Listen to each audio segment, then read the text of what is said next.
চতুর্দিকে আমের বাগান, ছাদ বাগানে হয়েছে আমের বাগান।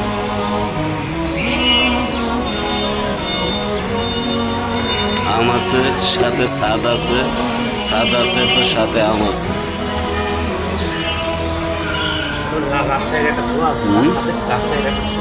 হ্যাঁ,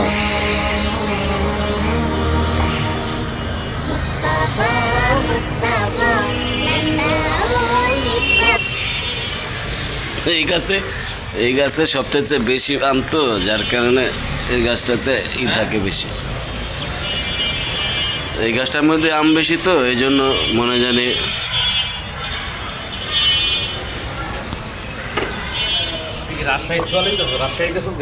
হ্যাঁ, আমরা রাজশাহীর মানুষ, রাজশাহী আমাদের বাড়ি, রাজশাহীর আম।